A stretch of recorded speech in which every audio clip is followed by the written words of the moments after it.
Now, rather than me do conspiracy theories, because you all know I'm not a fan of conspiracy theories, but rather than me do conspiracy theories, I'd rather tell you about stories like this.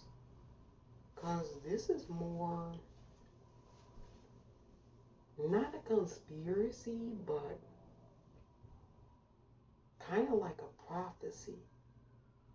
Prophecies are not conspiracies. Prophecies are things that were rumored to have happened, that people passed down generation after generation after generation and said they swore by it that this occurred. A conspiracy is something that, you just speculate about.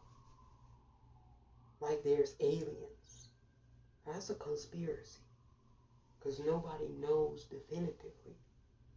I mean, one can assume that there are aliens in our big vast universe. Or extraterrestrials, as I like to put it. But it's a conspiracy. But this prophecy, you all, apparently, the Sioux Nation, the Lakota, they've been telling this prophecy for centuries now about the white buffalo, how it would finally reappear. And you'll never believe this, but a white buffalo has been spotted at Yellowstone National Park. There's video and photographic evidence of it. You can go online and see it. It's definitely a white calf, buffalo. All white. Black hoofs, black nose, black eyes. Just like the prophecy that the Lakotas spoke about of old. Now, let's get some people updated on this prophecy. This was rumored to be a prophecy about 2,000 years ago. So, understand this. This is something that's been passed down by the Lakota and Sioux tribe people on this continent for 2,000 years. That bears some weight. That's older than America. That's older than a lot of nations on this planet currently. Yeah. That predates, some people say the Ottoman Empire, the British Empire. So this was, a prophecy that was told thousands of years ago, 2,000. Now, they said that this white calf buffalo appeared as a woman. A very gorgeous woman in all white. And this woman appeared to two hunters that were out in, the woods hunting for something. And one of them tried to grab this woman. And this individual disintegrated into all bones. Yeah. But the other individual, was more respectful, according to what the Lakota have passed down. And listen to what the woman was saying. Yeah, she told him to go back to his tribe and tell them about, a great choice, a great hardship that was to come for their people. Now we know that the Lakota and Sioux tribe did ultimately experience a great hardship, but they had a choice. Remember, they could have chosen, either way. And they made their choice. Now, the Lakota said that this white buffalo would reappear 2,000 years later again. They always said it would appear 2,000 years later. That was part of the prophecy.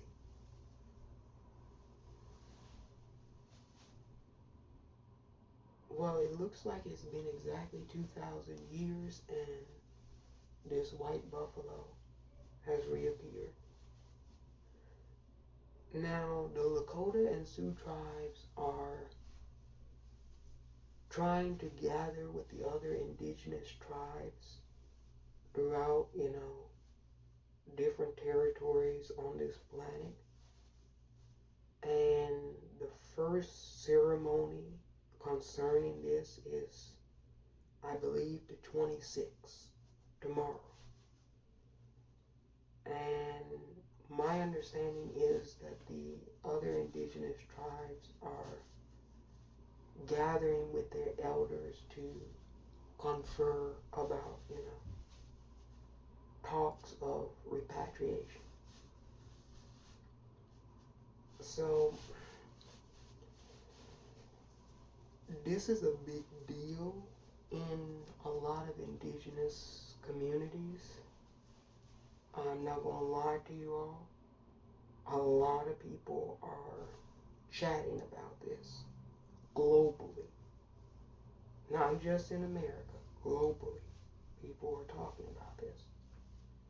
And, part of the prophecy is about, all of us having a great choice to make as to the direction we choose. I've been telling you all, 2024 is about the choice and the stand. We're each going to have to, make our own individual choices. I can't make choices for you. You can't make choices for me. You say it's always been that way. Well,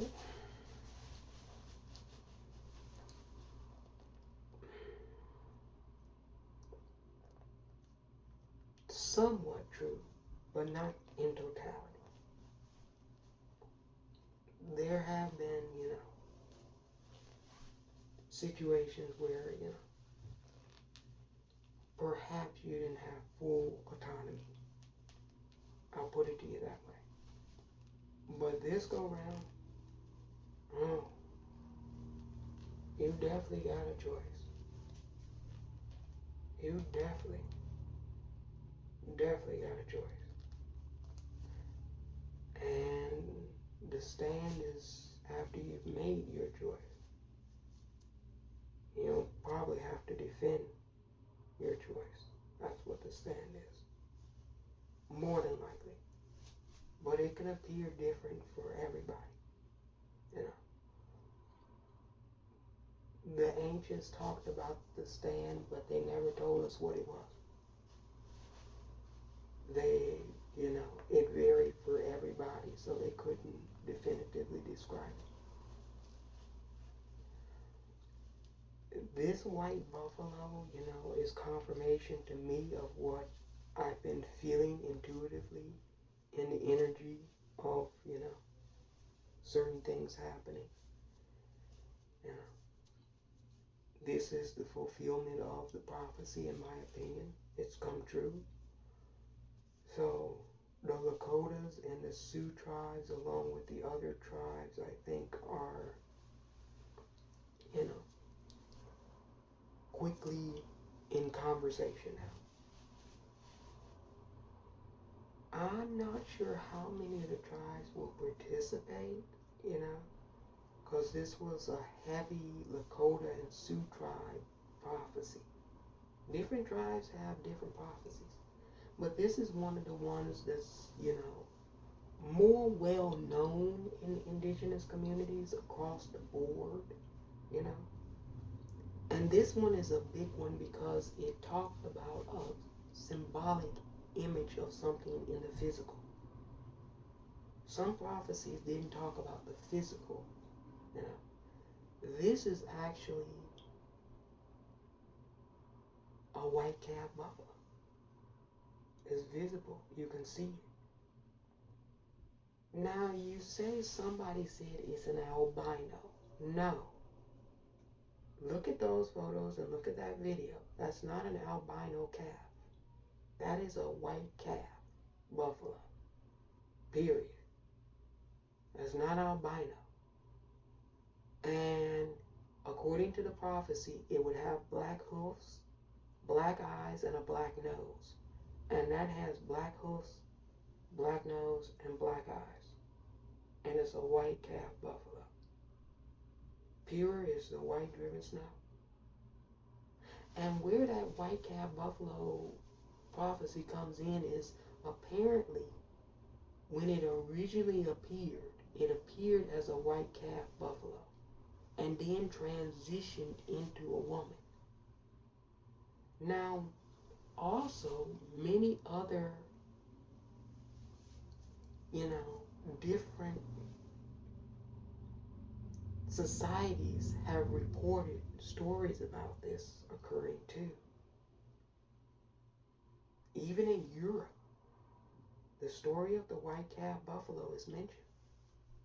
In Asia, it's mentioned. Africa, there is talked about the black cat, but, the white calf buffalo, this is something that much of the world regards as a legitimate prophecy. And it's rare. White calf buffaloes are not bird. So, I'm going to go out on a limb and say there's going to be some monumental changes up and coming. Because this white calf buffalo prophecy is very, very heavy.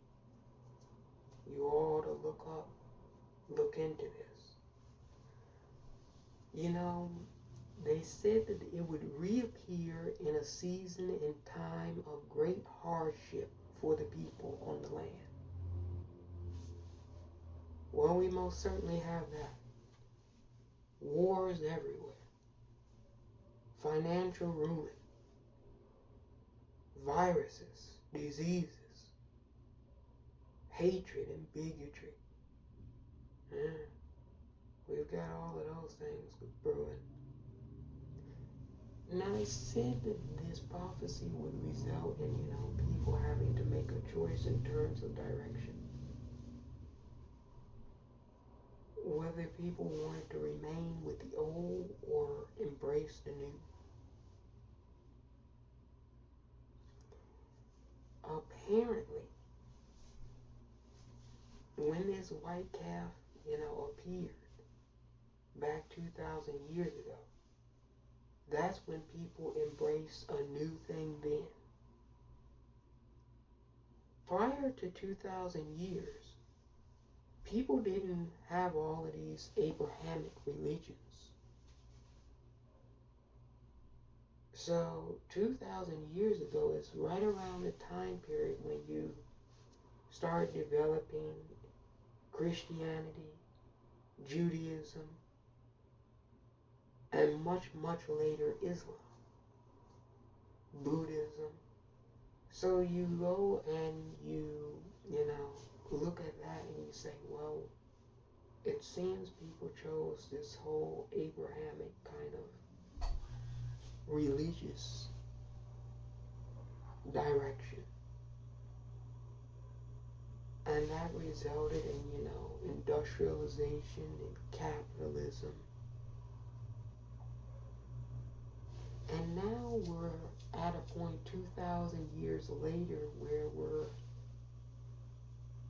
kind of reassessing and deconstructing whether these ideas 2,000 years ago still work for us or not. Many of us, these ideas no longer hold weight. That's why you see legacy institutions start to have, questions come into questioning because, you know, these kind of principles that we've been operating under, they're not working. They're not, you know, they're not beneficial for the large majority of people anymore. And once again, I believe we're at a crossroad where we have to choose whether to maintain things that are not working for us when we know they're not working for us, or whether we choose a different direction. And that's exactly what the prophecy, the Lakota white calf buffalo prophecy is. Exactly. So I've heard that a lot of the tribes, are starting to dance circles again and all of those kinds of things. You know, it's very exciting times now.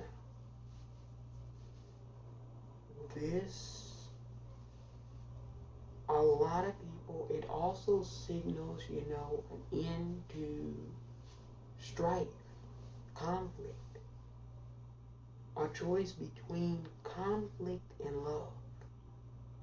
Yeah, this is what it signals, a choice.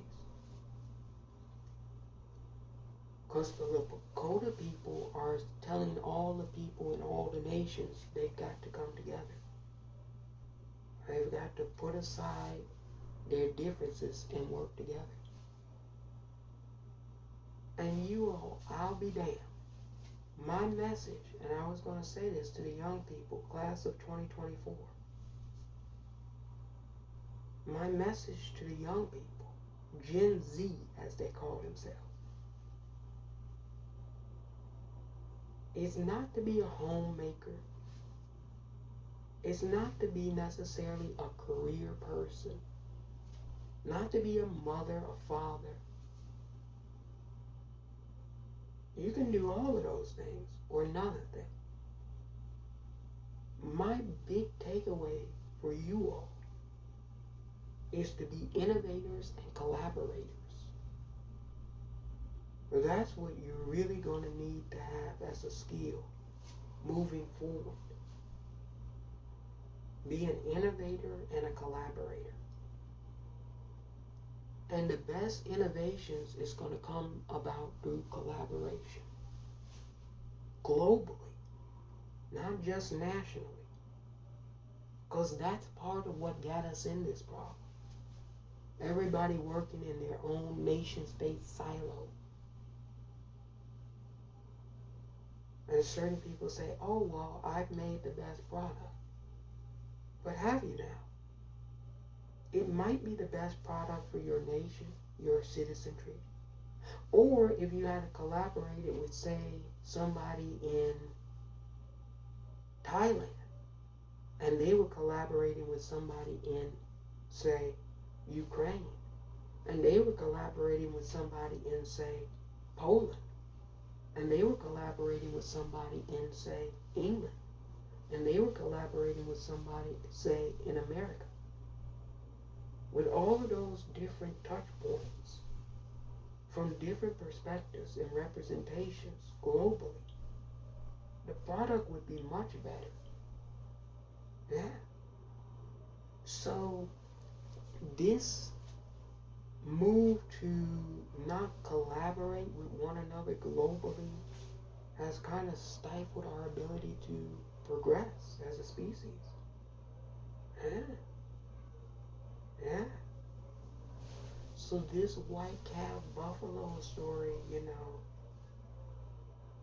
it's a telling of us wanting to come together, work together, collaborate, innovate, to build. I said this a while back. Now is the season to build, not kill. It's time to build. The people on this planet have had enough of the killing. Yeah, we've had enough of it. Time to build things. And the future is going to belong to the best and greatest innovators who can become the best and greatest collaborators. That's who's going to win the future. And so that's my message to class of 2024. Gen Z. Be the best and greatest innovators and collaborators. Period. We'll win if we do that. Any nation will win if they do that. This idea that some people are going to throw in the towel and call the ball game over with, I just think that that's preposterous. Don't ever bet against us. That would be a bad bet for those who might be thinking about doing so. I don't even like betting against the Americans. I really don't. They always are surprising, to say the least. You never know. They do pull out all the stops, that's for sure.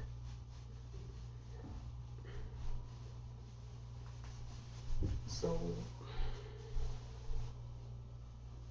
I thought it pertinent to come on and talk about this, y'all. This is very important.